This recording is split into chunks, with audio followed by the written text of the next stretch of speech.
안녕하세요. 상식이 돈이 되는 지식스쿨 크리스티입니다. 오늘은 이상스쿨에서 뜨거운 관심을 받았던 소식을 모아봤습니다. 북한이 어제 수색을 하던 중 우리 군과 해양경찰청에게 자신들의 수역을 침범했다며 발끈하고 나섰습니다. 김정은 위원장이 대단히 미안하다며 사과한 지 이틀 만에 이처럼 문제를 걸고 넘어진 겁니다. 이날 북한의 조선중앙통신은 새로운 긴장을 유발시킬 수 있는 서해 해상 군사분계선 무단 침범 행위를 즉시 중단하라고 보도했는데요. 보도에서 언급된 서해 해상 군사분계선은 1999년 1차 연평해전 직후 북한이 일방적으로 설정한 분계선으로 NLL보다 훨씬 남쪽에 설정되어 있습니다. 이후 북한은 이 분계선을 근거로 2차 연평해전과 대청해전, 연평도 포격 사건을 일으키면서 서해상의 무력 도발을 이어왔습니다. 심지어 지난달 중순은 미국 하와이 근해에서 진행된 다국적 해상연합훈련인 림팩 훈련에 참가한 것을 강하게 비난했습니다. 우리 해군력이 강화되는 것에 군사적 충돌과 전쟁 위험을 몰아오는 위험천만한 군사적 도발이라고 말했는데요. 북한 조선의 오늘이 자멸을 불러오는 무모한 불장난이라는 제목으로 보도한 겁니다. 계속해서 북한이 NLL을 노리며 도발을 하고 있어 주의를 요하고 있지만 전문가들은 그들의 해군력이 한국의 발끝에도 못 미치는 수준이기 때문에 한반도의 긴장감이 고조되고 있는 지금 두려움에 이렇게 막말을 하고 있는 것으로 분석하고 있습니다. 게다가 수많은 국가들이 참가하는 림팩 훈련에서 한국이 뛰어난 성과를 보여주자 더욱 북한이 경계를 해오고 있죠. 과연 한국 해군이 얼마나 뛰어난 모습을 보였길래 북한이 이런 시점에서 또다시 NLL 관련 도발과 막말을 해오는 걸까요? 림팩 훈련은 올해로 27번째를 맞은 세계 최대의 국제 해군 훈련으로 미국과 영국 해군이 주간에 2년마다 열립니다. 우리 해군은 1990년에 처음 참가해 올해로 16번째입니다. 한국 해군의 잠수함 역사는 비교적 짧지만 역사상 유례를 찾을 수 없을 정도로 잠수함 강국으로 발돋움했습니다. 특히 한국의 잠수함 작전 운용 능력은 세계 최강 미국도 혀를 내두를 정도로 우수한 수준인데요. 그래서 한국 잠수함들은 Small but Fast, Perfect Submarine 등 많은 칭호를 얻었죠. 그리고 우리 해군은 림팩의 민폐라는 별명이 지어질 정도로 림팩에서 독보적인 기량을 발휘해왔습니다. 가장 유명한 일화는 2004년 림팩에 참여한 장보고함입니다. 당시 훈련에 참가한 국가들은 장보고함을 보고 꼬마라고 부르며 무시했죠. 하지만 훈련이 시작한 뒤 장보고함을 무시한 모두를 머쓱하고 깜짝 놀라게 만들었습니다. 림팩에서 가상적군의 항공모함과 이지스함을 포함해 30척의 함선을 모두 격침시켰기 때문인데요. 심지어 훈련 종료까지 미국을 포함한 그 어떤 나라의 해군 전력도 장보고함을 단 한 번도 탐지하지 못했습니다. 훈련 이후 장보고함은 퍼펙트 장보고라는 별명이 붙었고 미국의 대잠 전략은 한국의 영향을 받아 수정됐습니다. 또 이보다 앞선 2000년 림팩에서는 박이함이 황군 소속으로 참여해 청군 함정 11척을 격침시켰습니다. 당시도 훈련 종료 때까지 단 한 차례의 공격도 받지 않고 유일하게 생존해 모두를 감탄하게 만들었죠. 한편 올해는 코로나19 팬데믹으로 규모를 축소시켜 림팩 훈련이 진행됐습니다. 이번엔 함정 22척과 잠수함 1척이 참가했는데 우리 해군은 서해류 성룡함과 충무공 이순신함, 해상 작전 헬기 2대와 570여 명의 장병을 투입했습니다. 특히 올해는 림팩의 기동부대 사령관을 맡아 과거부터 쌓아왔던 우리 군의 위상이 한 단계 더 높아졌습니다. 이때 우리 해군은 해양차단작전, 해상공방전, 대잠전, 수상전 등을 성공적으로 지휘했고 연합작전의 수행과 운용 능력을 발전시켰다는 평가를 받았습니다. 그렇기 때문에 사실상 북한은 우리의 영해인 서해 5도 해역을 빼앗고 싶어도 빼앗을 수 없습니다. 또 무력 도발을 하며 공포심을 유발하고 싶어도 도리어 한국 해군의 대응이 두려워 막말밖에 할 수 없는 실정이죠. 게다가 이번 2020 림팩을 통해 한국의 방위산업의 위상도 느낄 수 있었습니다. 그 이유는 필리핀 해군이 호세 리잘함을 대표로 참여했기 때문입니다. 호세 리잘함은 필리핀 해군으로선 처음으로 도입한 미사일 호위함으로 현대중공업이 건조했고 한화 시스템이 개발한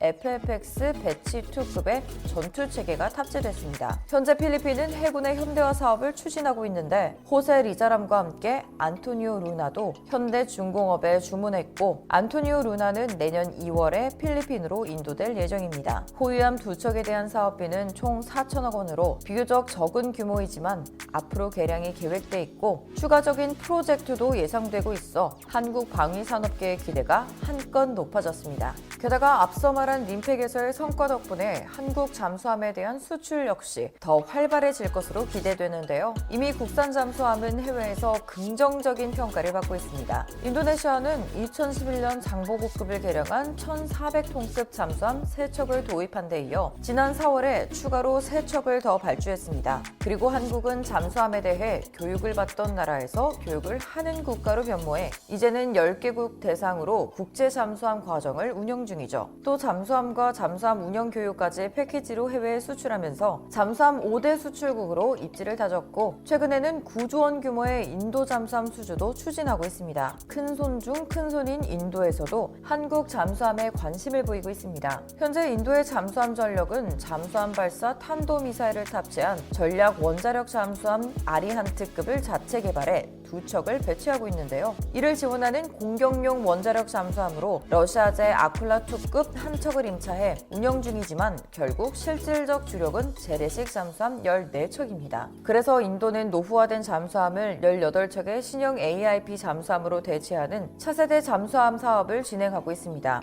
사업 규모가 워낙 크다 보니 3개 차수로 나눠 차수별로 6척씩 도입하고 있는데 1차 사업은 6척에 우리 돈 2조 9,500억 원으로 합의한 프랑스 스콜펜급 잠수함이 수주해 현재 칼바리급이라는 이름으로 4척이 진수되고 2척이 취역한 상태입니다. 여기서 칼리바급은 재래식 잠수함 중 비교적 베스트셀러로 평가받는 스콜펜급을 바탕으로 한 잠수함이기 때문에 준수한 성능을 가지고 있지만 1,800톤도 되지 않는 소형 잠수함으로는 인도 해군의 작전적 소요를 완전히 충족할 수 없었습니다. 이에 인도는 2차 사업에 더욱 강력한 성능의 대형 잠수함을 요구했는데요. 스페인과 러시아, 독일 등 많은 나라에서 도전장을 내밀었지만 생각보다 신뢰성과 제작 기술력, 실제 수중 지속 자막 능력 등 성능 측면에서 모두 불합격을 받았습니다. 이런 와중에 인도는 한국 대우조선해양의 도산 안창호급 잠수함을 다크호스로 주목하기 시작했죠. 우리나라가 전략적 임무에 투입하기 위해 개발한 도산 안창호급 개량형은 다른 경쟁 모델과는 비교할 수 없는 연안 방어 임무 정도에 특화된 강력한 퍼포먼스를 보여주고 있기 때문입니다. 대우조선해양 모델은 수중 배수량이 3,705톤 안팎으로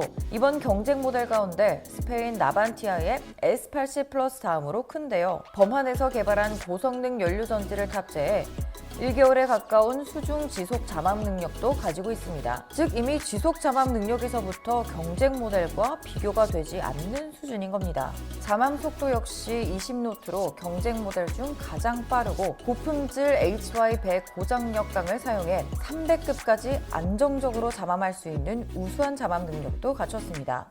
여기서 무장 능력은 더 말할 것도 없이 압도적인 수준이죠. 또 대우조선해양의 모델은 현존하는 어뢰 발사관 가운데 가장 첨단 기술인 에어 터빈 펌프 ATP 방식의 어뢰 발사관 6기를 갖추고 있습니다. ATP 방식은 방사소음도 적지만 다른 방식보다 부피가 작아 공간 운영 효율이 높고 가장 빠른 연사 능력을 제공하죠. 이 어뢰 발사관에서는 현존 최강의 중어뢰 가운데 하나로 평가받는 사거리 50km급의 범상어 중어뢰와 하푼블록 2 버전이 탑재되어 있습니다. 그리고 이와 별개로 선체 상단에 수직 발사관이 설치돼 사거리 1500km급의 순항미사일 12발 또는 800km급 탄도미사일 6발을 수납할 수 있습니다. 특히나 도산 안창호급의 최대 매력은 바로 해외 동급 재래식 잠수함이 따라올 수 없는 순항미사일과 탄도미사일의 강력한 타격 능력이 있다는 겁니다. 게다가 잠수함 탑재용 리튬이온 전지 개발에 성공해 성능이 여기서 더 개량될 수 있다는 희소식까지 발표됐죠. 원래 디젤 전기 잠수함은 디젤 엔진을 가동해 발생하는 전기 에너지를 축전기에 모으고 이 에너지로 프로펠러를 돌려 작동하는데요.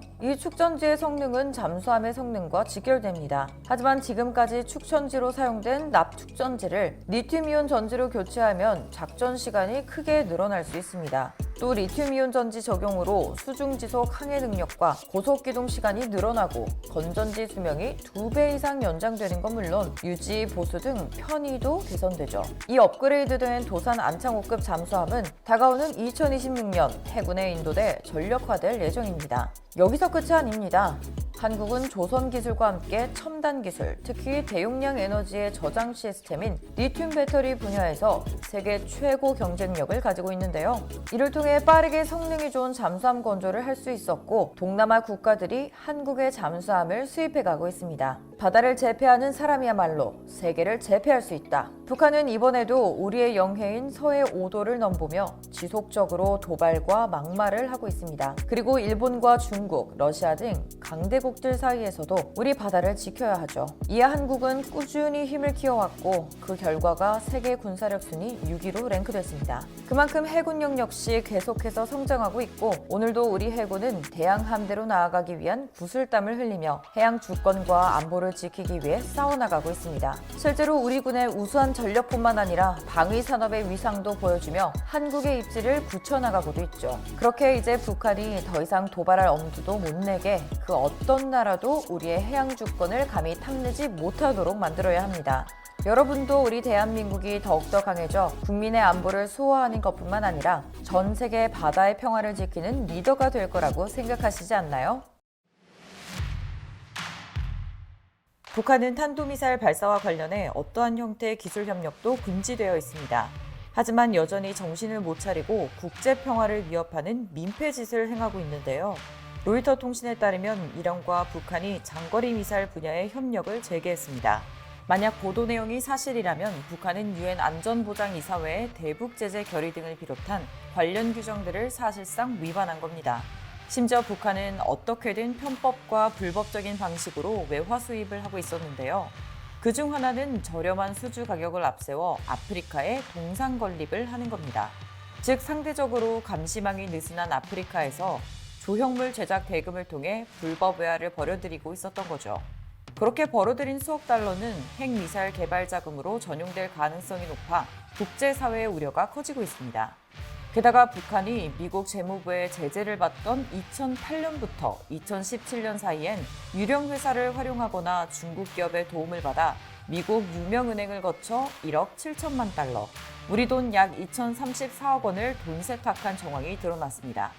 이에 미국 NBC 방송은 중국 단둥 훈장 실업 발전과 마샤오흥이 대량 살상무기 제조와 관련해 제재 대상인 북한 기업과 금융 거래를 한 혐의로 미국 법무부에 기소된 사례를 대표적으로 들었는데요. 뉴욕 멜론은행 문건에 따르면 마 대표와 해당 기업은 미국 은행을 거쳐 수천만 달러를 보내기 위해 일련의 위장 기업을 활용했고 중국과 싱가포르, 캄보디아, 미국 등을 통해 그 자금을 북한으로 송금했습니다. 이를 통해 유령 회사로 보이는 기업에 자금이 흘러갔고 일부 기업은 캄보디아처럼 고위험군 국가에 등록돼 있거나 거래에 대한 뚜렷한 상업적 이유가 없는 경우도 있었다고 합니다. 결국 북한은 여전히 편법과 불법적인 방법으로 돈을 모아 핵과 미사일, 대량 살상 무기를 제조하고 있습니다. 한반도뿐만 아니라 전 세계를 위협하는 지심에도 김정은은 도대체 무슨 생각으로 이런 짓들을 저지르고 있는 걸까요? 최근 한미 군 당국이 통합국방협의체 회의에서 북한 핵미사일 위험과 관련해 억제력 방안을 논의했죠. 이에 북한은 남한의 평화 타령은 구밀복검이라며 불편한 심기를 드러냈는데요. 특히 우리 대한민국 정부의 군사력 증강 움직임을 두고 강도 높은 비난을 이어갔습니다. 이에 북한 대외선전 매체 메아리는 지난 보수 정권 시기에도 엄두를 내지 못한 천문학적 액수의 군사비를 지출했다며 상전이 주도하는 각종 전쟁 연습에서 열성스레 참가하며 북침 핵전쟁 전략 실현에 극구 편승한다고 말 같지도 않은 소리를 내뱉었죠. 결국 한미동맹이 강화되고 한국이 첨단 무기들과 북한이 가질 수 없는 전략 무기들을 보유하게 되자 지레 겁을 먹은 북한은 어린아이 마냥 큰 소리만 치고 있는 겁니다. 그런데 이렇게까지 거품을 물고 막말을 쏟아내는 이유는 무엇일까요? 바로 현재 북한의 상태가 매우 나쁘기 때문인데요. 이미 고강도 대북 제재와 코로나19 수혜까지 삼중고를 겪으면서 회복이 불가능한 상황임에도 김정은은 여전히 자신의 권력 공고화를 위해 북한판 자립경제와 자주국방을 이어나가고 있습니다. 사실상 현재 지구촌에선 다른 나라와 협력 없이 온전히 자국의 힘으로만 자립경제를 이룰 수는 없는데요. 그럼에도 김정은은 그냥 북한 주민들의 허리띠를 조여서 자립적 민족경제를 만들자며 억지를 부리고 있는 겁니다. 다시 말해 주민들의 삶보다 자신의 권력, 정권 유지가 더 중요하고 주민들을 희생시켜 비대칭 무기인 핵과 미사일, 대량 살상 무기에만 집중하고 있습니다. 또 북한은 남한이 한반도의 평화를 위협하고 있다고 말하지만 사실은 그 반대죠. 대한민국은 이미 두 차례의 9.19 합의를 통해 한반도의 평화를 지키기 위해 노력했지만 북한은 위장 평화 전술을 펼치며 한국을 포함한 외부 세계와 대결 구도로 회귀했습니다. 이는 작년 3월부터 이른바 미사일 4종 세트인 북한판 이스칸데르, 북한판 에이테킴스, 대구경 조종방사포, 초대형 방사포를 집중적으로 시험 발사하더니 급기야 올해 3월 29일엔 유견장 방사포의 발사 시험을 계기로 미사일 4종 세트의 개발이 성공했다는 평가까지 나오고 있습니다. 이 같은 단거리 미사일 4종 세트의 개발은 아직 실전 배치 전 단계를 할지라도 굉장히 단시간에 이뤄졌다는 점이 특징인데요. 또 사거리가 단거리라는 점에서 한국 위협용인 겁니다. 게다가 앞서 지난해 11월 25일엔 북한군이 서해 접경 지역에서 해안포 사격을 실시한 사건이 있었죠. 이에 한국군은 북측이 9.19 군사 합의를 위반했다며 최초로 인정하기도 했습니다. 즉 북한의 입장에서 보면 2005년 9.19 공동선언은 최초의 핵실험을 준비하기 위함이었고 2018년 9.19 군사 합의는 한국을 위협할 수 있는 미사일 4종 세트의 완성을 위한 집중적인 시간이 필요했던 겁니다. 결국 북한은 군사적 대결의 종식과 한반도 평화에 대한 대한민국의 국민들의 열망을 이용해 괘씸하게도 한국을 위협하는 재래식 군사력 증강에 매진했던 거죠. 또 북한이 이런 짓을 벌이는 동안 북한 주민들은 엄청난 고통을 인내하고 있습니다. 최근 역대 최장 기록을 세운 장마와 연이어 불어닥친 태풍으로 북한도 피해 복구가 한창인데요. 이는 당 창건 75주년 기념일까지 모든 수해 복구 작업을 끝내라는 김정은의 지시에 따른 겁니다. 즉 다시 말해 김정은의 지시가 있어야만 구호 활동이나 복구 작업을 할 수 있다는 거죠. 결국 북한에서 주체적 인간은 최고 권력자 한 사람이고 주민들은 권리의 주체가 아닌 객체일 뿐이라는 걸 드러냈다고 할 수 있습니다. 게다가 앞서 김정은은 지난달 초 홍수 피해를 입은 황해도 지역을 방문해 국무위원장 예비양곡을 지원하고 옴파군 농장마을 800세대에 새 살림을 지어주라고 하는 등 군대의 수해 복구를 지시한 바 있는데요. 결국 민간 경제에서 이 정도의 주택 건설을 감당하지 못해 군에 의존해야만 하는 북한의 실태를 보여준 겁니다. 그만큼 북한 경제가 취약하다는 근본적인 문제가 여실히 드러난 것이죠. 또 김정은이 그렇게 아끼고 아끼던 예비 양곡까지 풀었건만 식량난 우려에 곡식 도둑이 기승을 부리고 있습니다. 여기에 군인들까지 도적질에 나서 상당한 양의 강냉이가 유실되고 있어 농장 소속 노동적위 대원들이 무장경비를 설 정도라고 합니다. 문제는 충분히 자라지 못한 작물을 무분별하게 훔쳐가면서 막상 추수 시기엔 남는 것이 없어 더 큰 식량난이 발생할 수도 있습니다. 특히나 이번 복구에서는 얼마나 북한이 열악한지 그 실상을 확연히 볼 수가 있었는데요.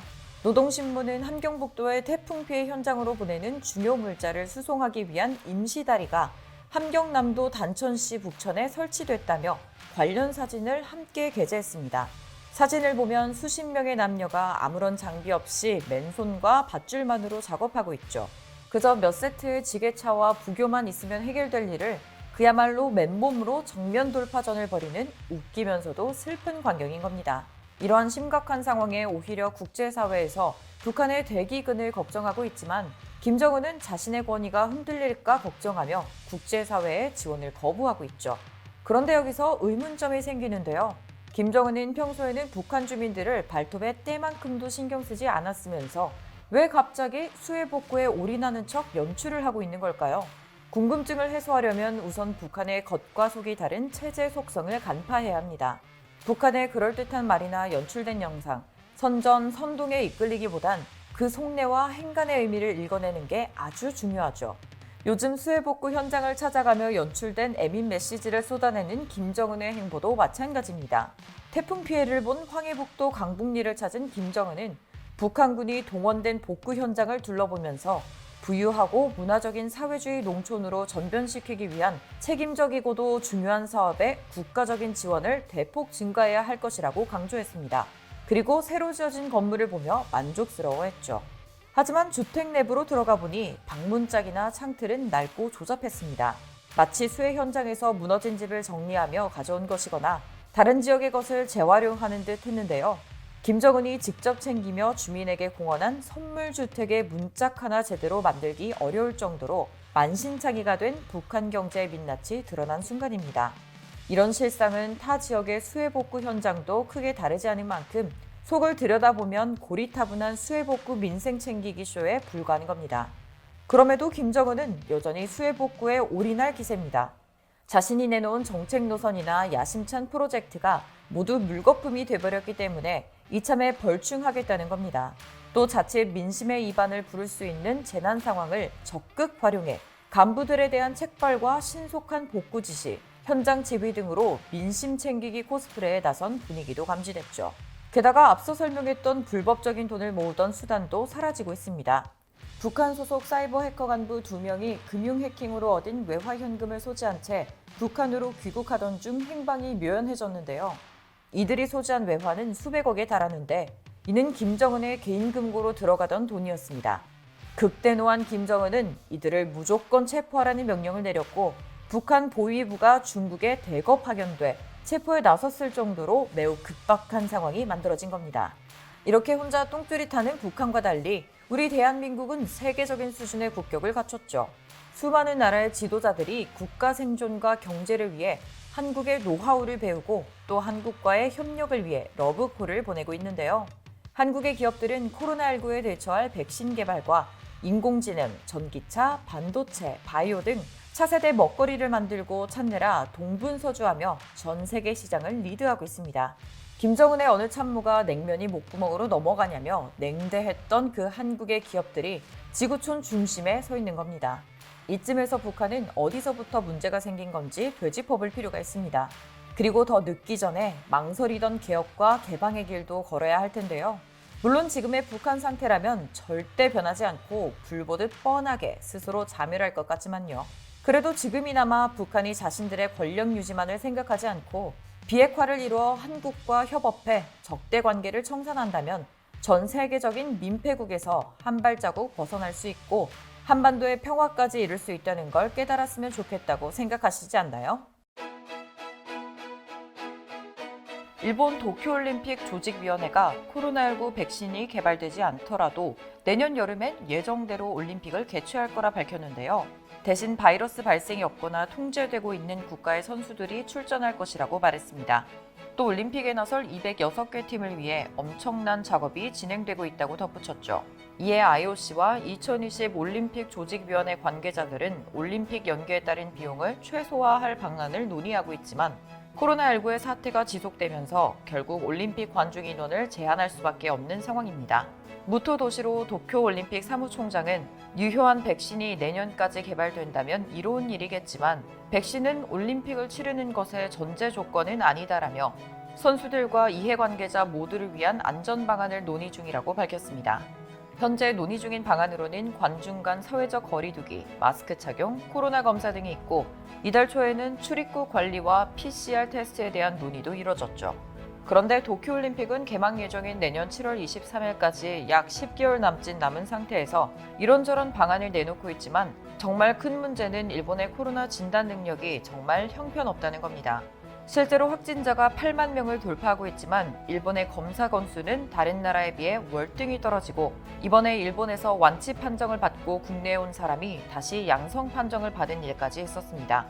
지금 일본은 어떻게든 반쪽짜리 올림픽이라도 개최하려고 딸리는 능력으로 고군분투하고 있는데 어떻게 그 능력을 끌어올리려는 걸까요? 한국의 필로시스 진단키트는 지난 5월 식품의약품안전처로부터 수출용 허가를 취득한 제품인데요. 이 진단키트가 대단한 이유는 면역진단 방식으로 검사 판정까지 20분밖에 소요되지 않으면서 검사 정확도는 93%이기 때문입니다. 최근 정확도를 업그레이드 시킨 제품에선 임상평가 정확도가 100%로 나와 전 세계에서 감탄을 금치 못했죠. 게다가 지난 8월에는 국내 최초로 검사 채취 키트에 미국 FDA 허가를 획득했고 9월 7일에는 미국 캘리포니아에서 157억 원 규모의 공급 계약을 성공시켰습니다. 하지만 과거 일본 정부는 이런 한국의 진단키트의 성능 평가부터 받으라며 무시한 적이 있었는데요. 그래놓고 일본의 상황이 계속 악화되고 진단키트를 생산한 능력까지 딸리니 한국에게 급하게 도움을 청하면서 260억 원 규모의 진단키트를 수입했습니다. 일본의 이번 진단키트 수입 결정이 내포하고 있는 의미는 매우 중요하죠. 결국 일본이 한국의 기술력을 인정한 것인데요. 일본이 내년 반쪽짜리 올림픽이라도 하기 위해서는 전 세계에서 극찬을 받고 있는 한국산 진단키트의 도움이 반드시 필요하다는 걸 깨달았다는 뜻이기 때문입니다. 일본이 다급하게 고개를 숙인 것은 진단키트만이 아닙니다. 기초산업인 소부장 산업에서도 한국에게 밀리고 있는데요.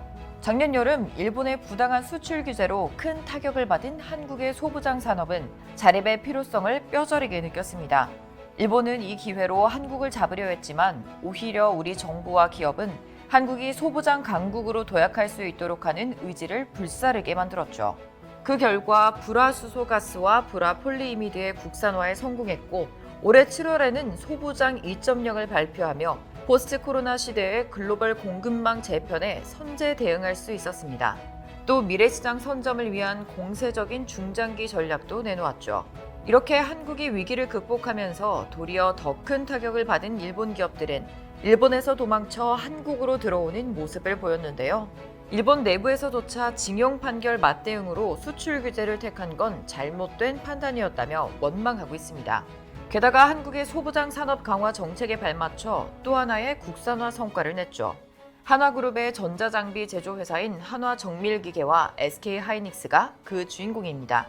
이 두 회사가 손을 잡고 반도체 후공정 핵심 장비인 다이본더 국산화에 성공해 IR52 장영실상을 수상했습니다. IR52 장영실상은 과학기술정보통신부가 주최하는 국내 최고의 산업기술상으로 신기술 제품을 개발 상품화해 산업기술 혁신에 앞장선 국내 업체와 연구소의 기술개발 담당자에게 수여하는데요. 두 회사는 지난해 정부가 발표한 소부장 산업 경쟁력 강화에 기여해 수상의 영예를 안았습니다. 이를 통해 기존 90% 이상을 일본 수입에 의존하고 있던 반도체 장비 다이본더를 우리 손으로 만들어낼 수 있게 됐죠. 그렇다면 도대체 다이본더가 뭐길래 상까지 주면서 축하하는 걸까요? 다이는 반도체 칩, 본도는 반도체와 PCB 기반을 열과 압력으로 정밀하게 접착하는 기계라는 뜻을 가졌는데요. 반도체 후공정인 패키징 공정 중 가장 고난도의 핵심 장비 중 하나입니다. 여기서 한화정밀기계는 세계 최초로 개발한 보정 기술을 다이본더에 적용해 자재 교체 시간을 개선했습니다. 또 4개 멀티헤드와 겐트리 개별 제어로 4.2 마이크로미터급 고정밀 조립 정도를 유지하면서 해외 주요 경쟁사에 비해 2.5배 이상의 실생산성을 높였습니다. 게다가 SK하이닉스에선 세계 최초로 개발한 에어리프트 타입 픽업 장치를 적용해 불량률을 낮췄는데요. 이는 25 마이크로미터 두께의 반도체 다이를 고속으로 픽업하면서 제품에 가해지는 스트레스를 기존 대비 30% 수준으로 낮춰 반도체 완성품의 불량률을 개선한 겁니다. 이번 국산화는 장비 전문 기업인 한화정밀기계의 플립칩 본더 기술과 장비 수요 기업 SK하이닉스의 반도체 패키징 공정 기술을 결합해 이뤄냈다는 점에서 의미가 있습니다. 한국이 이렇게 기초산업인 소부장 산업에서도 뛰어난 성과를 보이고 있다 보니 오히려 한국을 압박하기 위해 일본이 시행한 수출 규제는 일본 스스로가 몰락하는 계기가 되고 있죠. 게다가 한국은 디스플레이 시장마저 일본을 완전히 압도하고 있는데요. 삼성전자의 상업용 디스플레이 더 월이 진입 장벽이 높고 까다롭기로 유명한 일본 B2B 시장까지 뚫어버린 겁니다.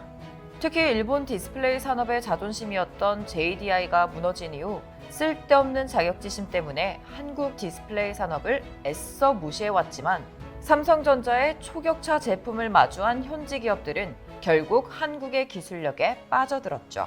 일본 기업들의 높은 콧대를 꺾어버린 더 월은 마이크로미터 단위의 초소형 LED 소자를 촘촘하게 적용해 화면 크기는 물론 화면 비율, 해상도, 베젤 등 기존 디스플레이 한계를 뛰어넘었습니다. 반면 NEC와 샤프 등 일본 디스플레이 업체들의 기술력은 기존 LCD 4인이지 수준에 머물러 있기 때문에 마이크로 LED 기반의 모듈러 디스플레이 구현은 사실상 불가능하죠. 그렇게 더 월이 지난해 SID로부터 올해의 디스플레이로 선정되자 일본 업계에서도 삼성전자 기술력에 주목할 수밖에 없게 된 겁니다. 게다가 시장조사 업체 옴디아에 따르면 그나마 일본이 자신 있어 하는 LCD 4인이지 시장에서도 한국의 삼성전자가 일본 기업들을 압살하고 있는데요. 삼성전자의 올 상반기 글로벌 LCD 4인이지 시장 점유율은 34.2%로 12년 연속 1위를 수성하고 있는 데다가 최근 더 월까지 가세하면서 LCD는 물론 마이크로 LED까지 당분간 전 세계 상업용 디스플레이 시장의 왕자는 삼성전자가 수성할 가능성이 큽니다. 여기서 멈추지 않고 삼성전자는 혁신적인 디스플레이 기술을 통해 스크린 에브리웨어 시대를 열겠다며 사업 확대 의지까지 내비쳤죠. 이에 한 업계 관계자는 삼성전자의 차별화된 솔루션과 더월 등 혁신적인 B2B 제품이 일본에서 주목받고 있다며 한국 디스플레이 산업의 자존심을 세우는 계기가 될 것이라고 말했습니다. 이처럼 한국은 기초 산업부터 바이오와 첨단 산업까지 다양한 분야에서 전 세계를 휘어잡고 있는 어엿한 올라운더 산업 강국입니다. 그리고 거듭되는 발전으로 미래 한국 경제를 이끌어가는 것은 물론 인류의 삶의 질을 높이는 AI, 로봇, 5G와 6G, 전장용 반도체 등 첨단 분야의 연구 개발에 집중하며 미래 성장 산업에서도 전 세계를 리드할 준비를 하고 있습니다. 일본의 전문가들도 이젠 상황이 달라졌음을 알고 있지만 침몰하고 있는 일본은 쉽사리 바뀔 생각을 하지 않고 있죠. 그래서 일본에게 뼈아픈 충고 하나만 하겠습니다. 계속 쓸데없는 자존심 부리지 말고 변화를 받아들이고 한국을 배우세요. 그렇지 않는다면 결국엔 한국에게 무릎을 꿇고 도움을 청하는 날만이 있을 겁니다. 이와 관련된 여러분의 다양한 의견 댓글로 남겨주시면 감사하겠습니다. 혹시 주식 하시나요? 반도체 관련 급등 종목이 알고 싶으시다면 오른쪽 버튼을 클릭해주세요. 안녕!